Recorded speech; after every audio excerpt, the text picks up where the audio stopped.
সুনামের সাথে সুনাম ও সুখ্যাতির সাথে তার খেদমত করে আসছিলেন।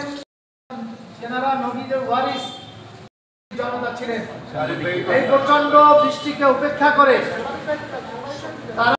তারই পরিপ্রেক্ষিতে আমরা পরামর্শ করে আমরা সিদ্ধান্ত নিয়েছি, আমরা আজকে সাংবাদিক সম্মেলন ডেকেছি। আমাদের মুরব্বীরা আছে, তারা বসবাস করতে পারবে না। ইমাম বুখারী রাহিমাহুল্লাহর যুগের ছোট্ট একটি ঘটনা বলে কথা শেষ করব। বুখারী শরীফের ব্যাখ্যা গ্রন্থ ফাতহুল বারীর ভূমিকার মধ্যে বলেছেন এমনটি দেখি নাই।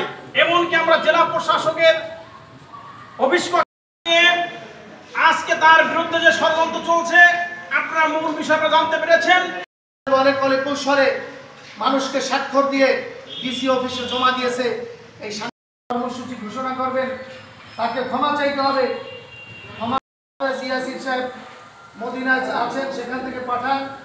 হুজুরের এইখানে সাথে সাথে আমাদেরকে ফোন দেন, জাহিদ ভাইকে ফোন দেন যে এরকম শিক্ষা নেই, তাহলে আর সোজা হয়ে যাবে, সাহস করবে না। সংবাদ সম্মেলনের মাধ্যমে জনৈক ব্যক্তি জেলা সদর জামে মসজিদের সম্মানিত ইমাম সম্পর্কে কুরুচিপূর্ণ বক্তব্য দেওয়ার প্রতিবাদে আজকে আপনাদের সামনে আমাদের এই বসা, আজকে এই সাংবাদিক সম্মেলন জানার জন্য ইমাম সাহেবকে জেলা প্রশাসক দায়িত্ব দেন।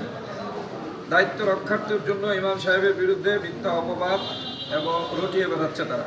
মূলত এর পিছনে এই সান্টু খানকে পিছন থেকে মূল চাবিকাঠি লড়াচ্ছে নান্টু মোল্লা, লিটন মোল্লাই হলো মসজিদের। লিটন মোল্লা কম, সে শুধু একা না, তার সাথে আরও কিছু মসজিদের জায়গা দখল করে আসতে আরও বহু আগ থেকে, এবং সেটা জেলা প্রশাসক যেহেতু মসজিদের ইমাম, তাকে এবং সে একটু বিচক্ষণ, সব বুঝেন, এজন্য ওনাকে এই কাগজপত্র চালাচালি করার জন্য দায়িত্ব দিয়েছে।